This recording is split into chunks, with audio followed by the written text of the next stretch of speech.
The point I'm making is that whatever you fear, you will bow down to.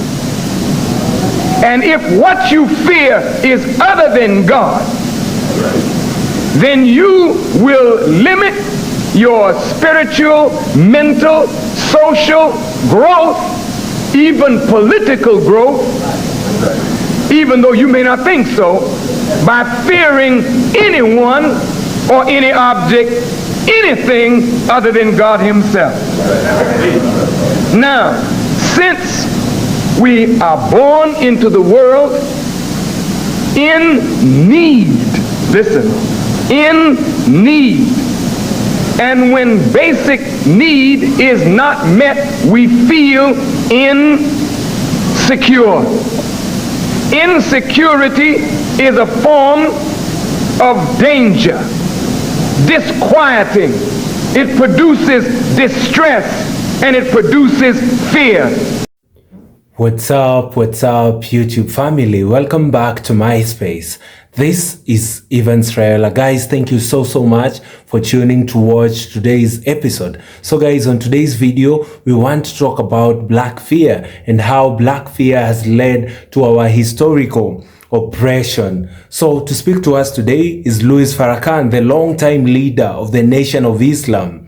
He has spoken extensively about the role of fear among black people, particularly fear of white power structures, fear of standing up for themselves, and fear rooted in historical oppression. In many of his speeches, Farrakhan emphasizes that fear has been a tool of control. He argues that after centuries of slavery, segregation, lynchings, and systemic racism, black people have been socialized to fear confronting authority and to doubt their own power. He often frames this fear as something deliberately cultivated to keep black people divided, submissive, and unable to achieve true liberation. So guys, I wanted to watch this video of Farrakhan explaining how fear has been affecting black folks historically. Once this video is done, we will get back and do a critical analysis about the same. Let's watch this together, family.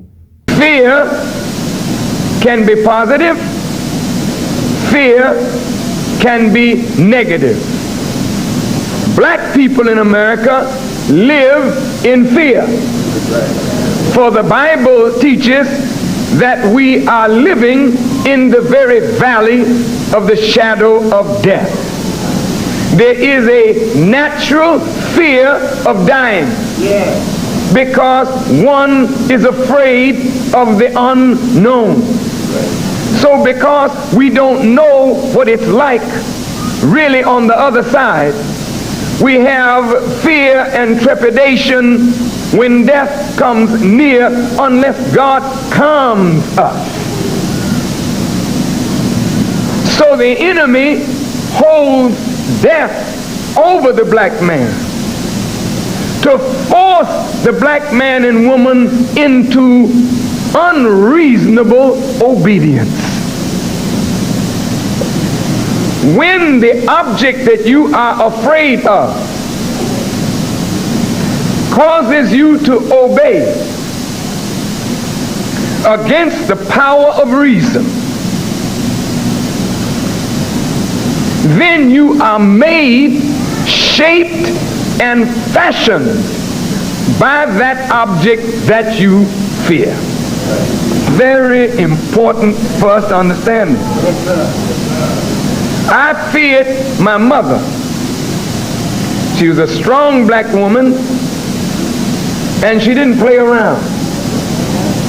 And she would use the strap or the stick or the ironing cord, or whatever else she could get her hands on if you disobeyed her command. It didn't mean that I didn't want to disobey, but the consequence was so terrible for disobeying, I just decided I'd go on and obey her.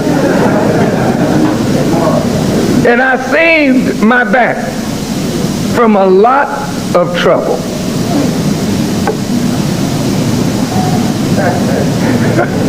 I hear my brother laughing in here.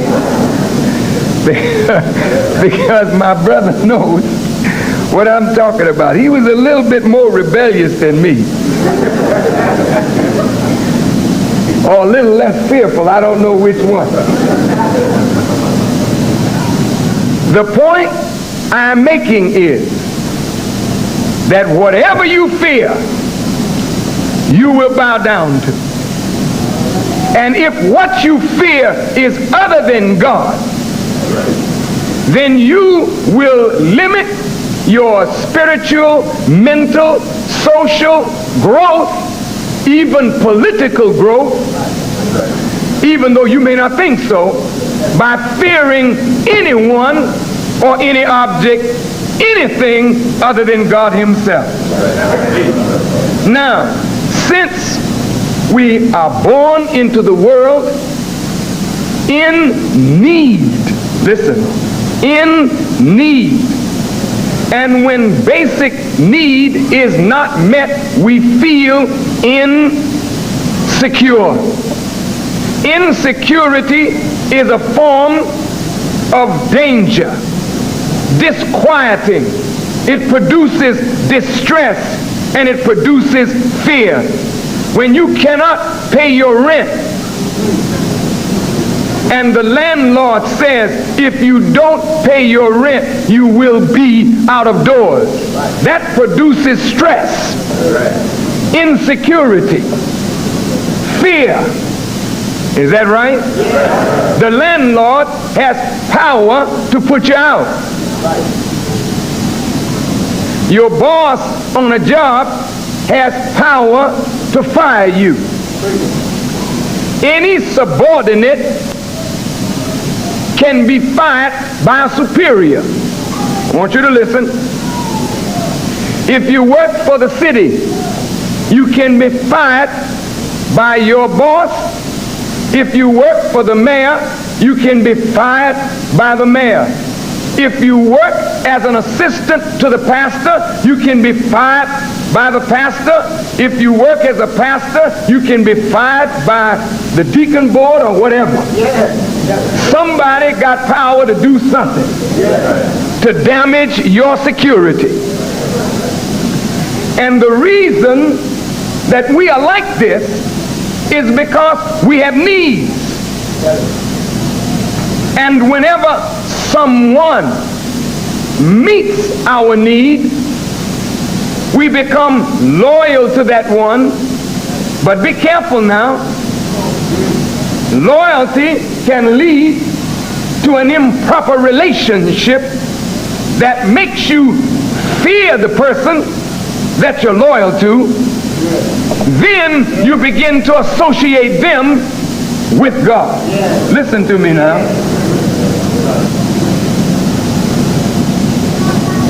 Jesus said, you shall know the truth, and the truth shall set you or make you free. We keep thinking that it's just truth to make us free from the worship of the slave master, meaning the Caucasian. But truth is needed to make all human beings free of whatever you fear and whatever you worship beside Almighty God.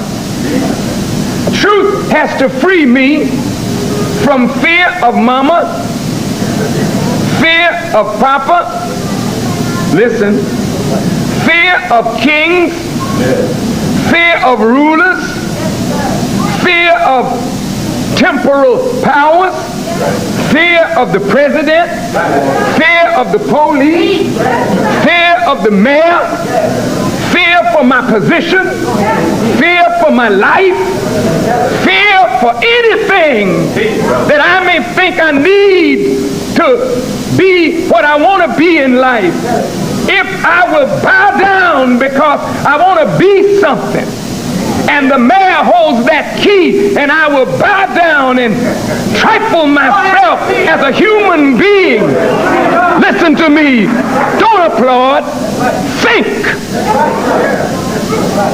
If I will bow down to my mother in an inordinate way, or my father, or my pastor, or the pope, or the prophet, or whoever it may be, when I put myself in that position, I am a shameful creature that can never realize my own human and divine potential because I'm afraid. I'm afraid because I'm insecure. And I'm insecure because I don't know God. And if I say I know him, I'm a liar. For if I believed in him, I would never be afraid of anything.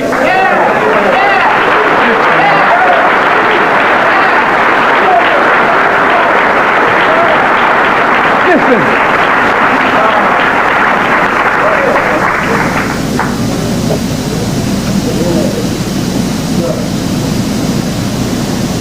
People compromise their own integrity because of fear. People compromise their own humanity because of fear. People allow others to walk over them, abuse them, manipulate them because of fear. Women allow men to use them, abuse them, trample on them because of fear. You allow a dollar or the ability of someone to give you a dollar, manipulate your humanity and your divinity so you become a slave to somebody because they can pay your bills.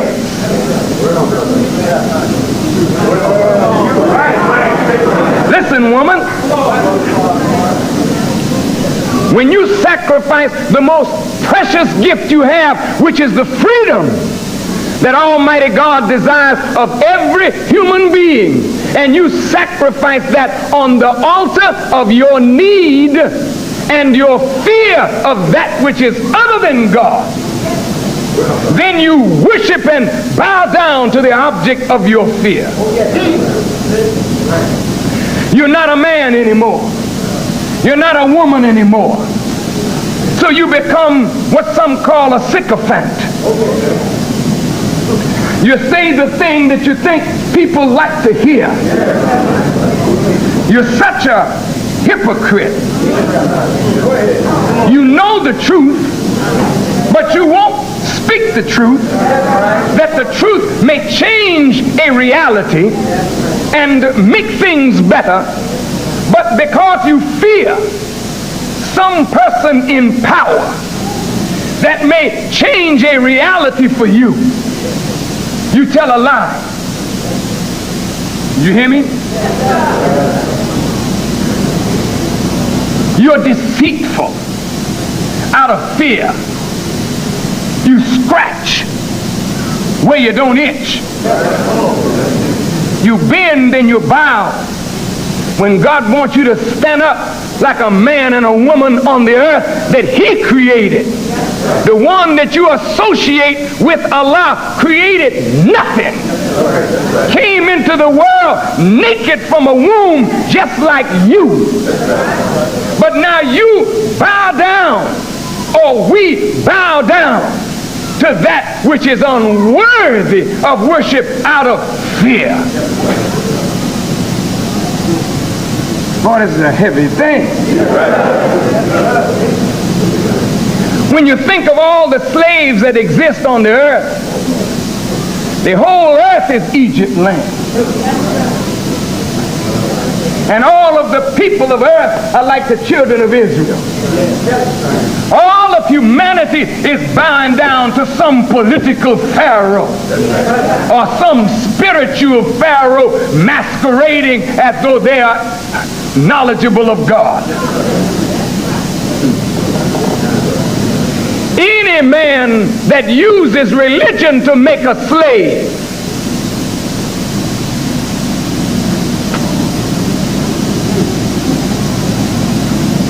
is absolutely out of the bounds of righteousness. Any human being that likes to see another human being grovel at his feet is a sick human being. Are you listening? And there are many sick human beings walking this earth that want others to worship them, and they cannot stand to see worship for God and God alone. That's something heavy. The reverend preaches a good subject. He wants the people to bow down. The basketball player throws the ball in the hoop good, and he wants people to bow down. The singer sings his song, and he wants people to bow down.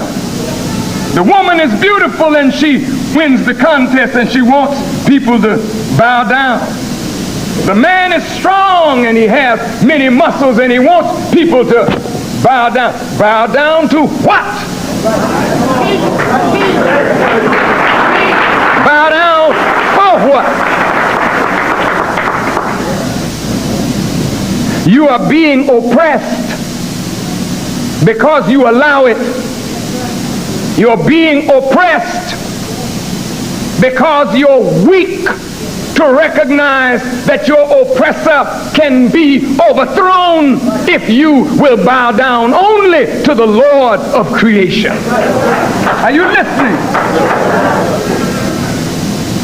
It is not that your oppressor is so strong, it is that you are too weak in understanding to stand up. And therefore Jesus said, you shall know the truth, and the truth will make you free. You say, free of everything but you, Lord. I don't know. Jesus, the knowledge of Jesus has made more slaves in the world. What did you say, Farrakhan? Yeah, but you Muslims ain't too different. The knowledge of Muhammad has made more slaves in the world. You haven't grown since the prophet died. We have not grown since the Honorable Elijah Muhammad departed from us, because many of us died when he left because we don't understand the process. Boy, that's something, I'm telling you. What do you mean the knowledge of Jesus made slaves? Religious people are actually being used. You love Jesus, I love him too. Jesus never told you to worship him as a God beside his own creator. That's not Jesus' teaching. Somebody added something into what Jesus taught. And that's why you're unsuccessful in your own human life, though you love Jesus and you love his sender and father. Yet you are not able to make your way because you have set up a rival with God, a partner with God, and he has no associates.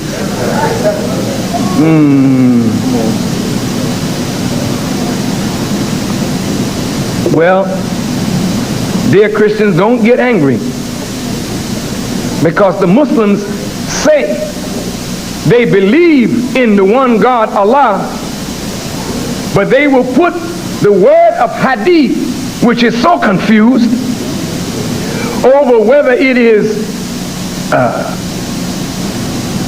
a true saying of the prophet or not. They spend so much time arguing over that, while the revealed word of God stays on the shelf gathering dust.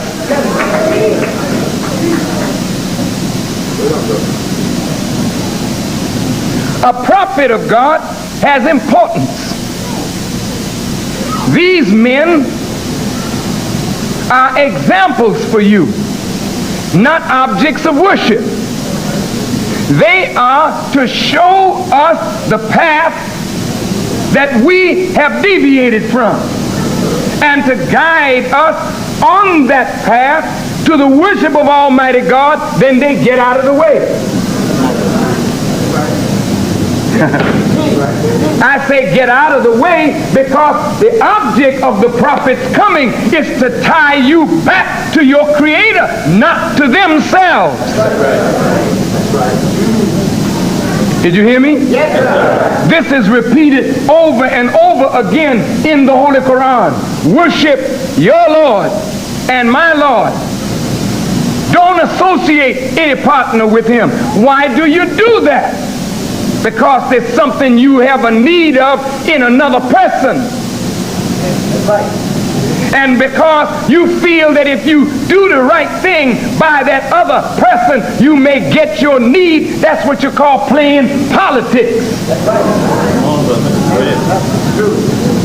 That's why I had to be repudiated, because of the dirty game of politics. That's right. That's why my brother can't be seen in the public with me, because of politics.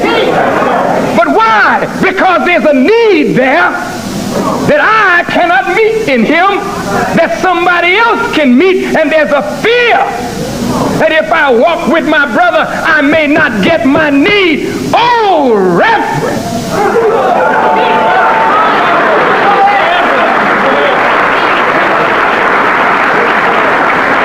You say you believe in God, but your actions show that you want favors from Satan. Therefore, you will bow down because of a need. What need do you have that God cannot answer?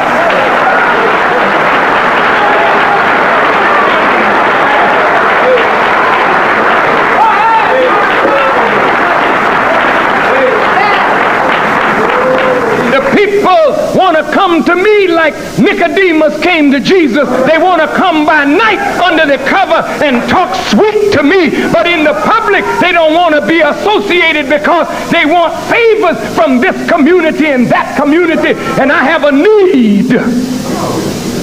And it is by that need that you bow down and worship other than God and make a fool out of yourself. Foolish men and women running government.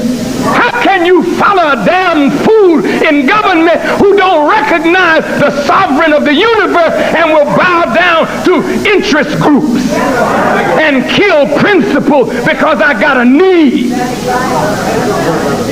What need do you have? Well, I have a need to be governor. Governor. Governor. I want to hear the people call me governor. You Amos and Andy fool.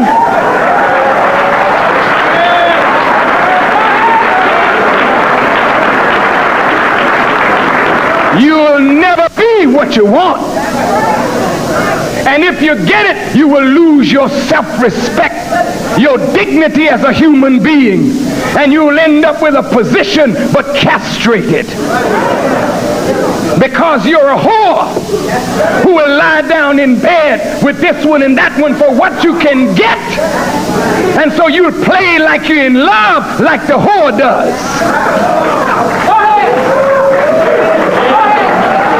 Well, I'll tell you something, brother and sister. If I gotta live like that, I'm dead already and stinking, and all I need is the 6 feet of earth to make my stench not to stink in the nostrils of others. You that are afraid of men and bow down to men and worship men as you ought to worship Allah, you are less than yourself, and you will never be what God has ordained you to be. You will never recognize your own power as a human being. You will never get in contact with your own qualities that will make you see and respect yourself, as long as you bow down and scrape and scratch to another man like yourself without recognizing that there is no God but the one God who created the heavens and the earth, and any good that is in any man came from him. And while you thank God for the good that you get from your brother, you would be a fool to fall down and worship him.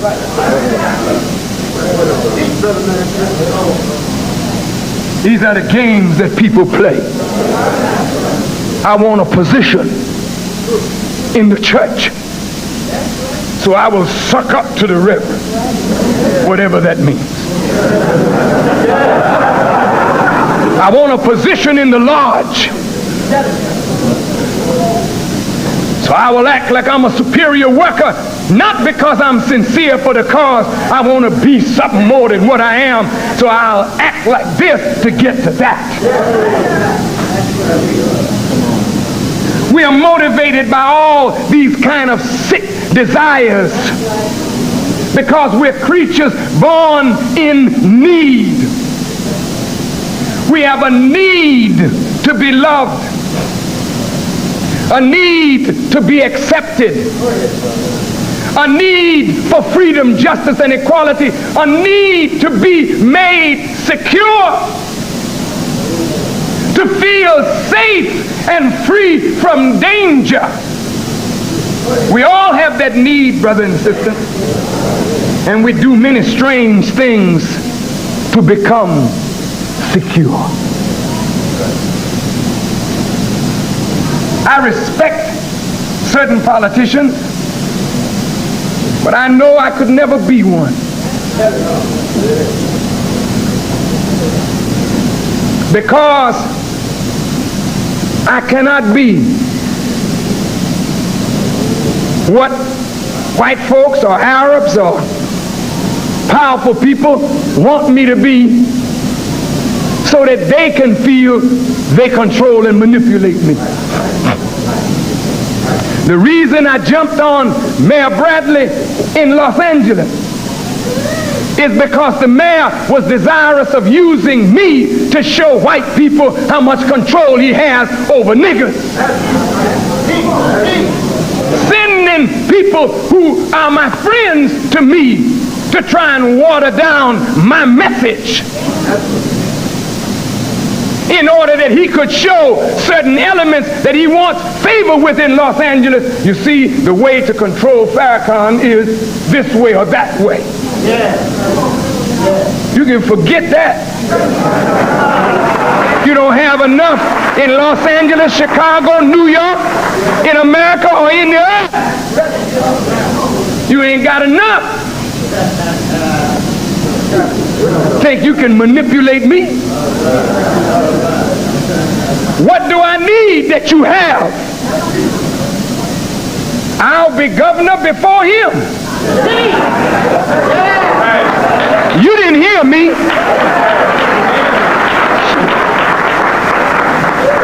I'll be president before him. Because I ain't looking to no political party to do nothing for me. God is sufficient. Family, fear is one tool that the white supremacist has always used against the black man. When we look at the days of oppression, the days of slavery, the days of colonialism in Africa, these white folks used fear. They brought religion and taught us that Jesus looked like them, and most of these biblical figures to make us be afraid of them. They've always instilled fear amongst the black folk to ensure their dominance. If we can make you afraid, we can make you buy. Preachers also use fear of hellfire, fear of the devil to make a person walk right. If a pastor wants to teach you about the good ways of following Christ, they must send you fear about the consequences of not living a Christly life. Any other person, even a parent, must instill fear to their kid that if they do certain things, these are the repercussions to the same. Fear can be positive or negative. Black people in America have always lived with fear. The enemy holds death over the black man to force him into unreasonable obedience. When the object you are afraid of causes you to obey against the power of reason, then you are made, shaped, and fashioned by the object you fear. Whatever you fear, you will bow down to. If it's not God, then you will limit your spiritual, mental, social growth, even political growth by fearing anyone other than God. That just shows us that we shouldn't fear anyone, apart from God. And some of the key factors that Louis Farrakhan has spoken about in regards to fear include fear is actually inherited. Through generations of trauma, Black people have internalized fear of punishment, of resisting injustice. We've inherited from our forefathers. We've seen the fight for liberation failing before. So the fear that we've inherited from what we've seen or what we've learned from our parents just makes Black people always live with the same fear. Fear also blocks progress. Louis Farrakhan teaches that fear prevents unity, independent thinking, and self-determination. Then we have the religious framing, where Farrakhan frequently ties overcoming fear to faith in God, especially Allah in the Nation of Islam teachings, suggesting that trusting divine power over human threats will give Black people courage. The only thing that Black folks should know is the only person that we should fear is only God. We shouldn't fear any human being. The only person who is a superior being is God, who we should fear and obey. He encourages Black audiences to replace fear with self-respect and self-defense and pride in their identity. Family, I went further to do further research, about this topic of fear amongst the Black community. The number one theme that I'd want us to expand and deliberate about is the historical conditioning of fear. Farrakhan teaches that Black people, fear is not natural. It's as a result of systemic oppression among Black to slavery. Enslaved Africans were brutalized to break their will, teaching fear of the whip, fear of rebellion, and fear of death for resisting white supremacy. After slavery, lynchings, police violence, and the Jim Crow laws kept Black communities in a state of terror, And over generations, this fear became psychological, almost subconscious, making Black people hesitant to challenge unfair system, even when the direct violence lessened, Then we have the fear maintains control. Farrakhan argues that government, media, and economic system benefit when Black people are fearful. Fear of losing jobs keeps many silent about racism. Fear of being seen as radical stops Black leaders from speaking boldly. Fear of economic or physical retaliation leads to a focus on survival, not revolution. He often says they use fear to maintain the plantation. In his view, even today's social and corporate system are just a more polished form of plantation. You all know the analogy of plantation when it comes to slavery, Then we have how fear prevents unity amongst Black folks. Farrakhan believes that fear divides Black people. Some are afraid to unite because they fear being targeted. Others fear losing favor with white society by standing in solidarity with more militant Black movements. Then we have internalized fear leads to distrust among Black people. If you stand up, you might make it hard for me, Then how do we then overcome this fear? Through spiritual strength. A central theme in Farrakhan's teaching that faith in Allah or God destroys fear. True freedom comes when you believe no man controls your life or death, only God does. You know how powerful that is? When you actually believe that no one can control you. The only person, supreme being who can control us is God, of which we must seek God every day in our lives. Courage comes when you fear disappointing God more than you fear any worldly punishment. He calls for spiritual rebirth where Black people recognize themselves as divine and chosen by God. Black folks are the original Israelites, the Black Americans, the people who were descendants, of African people who were chased forcefully to the Americas. Then what are the action against fear that Black folks can follow? Farrakhan isn't just philosophical. He calls for a practical action that would help black folks, gain courage against this fear. He says educating oneself and the community to dismantle fear. That is just one way, by education. That's why we're even doing this video today. This is a video from years ago. The only reason as to why we are posting it right now is just to educate us, for black folks who not seen this video before. Then building independent black institutions like schools, banks, and farm, so that black people don't fear white retaliation because they no longer depend on white structures. When you have your own structures running, you can be a person who's vocal, a person who does not have any fear. Then practicing self-defense when necessary, not aggression, but refusing to be passive victims. So guys, thank you so much for tuning to watch today's episode. Let me know in the comment section down below what you think about today's video. Like this video so that it can be recommended to other YouTube users. Guys, in a special way, I just want to request you all to subscribe to the channel. We are currently on the road to 50,000 subscribers, and I cannot do it without your support. Share this video with your friends and family so that we may be able to grow and spread black knowledge, black empowerment,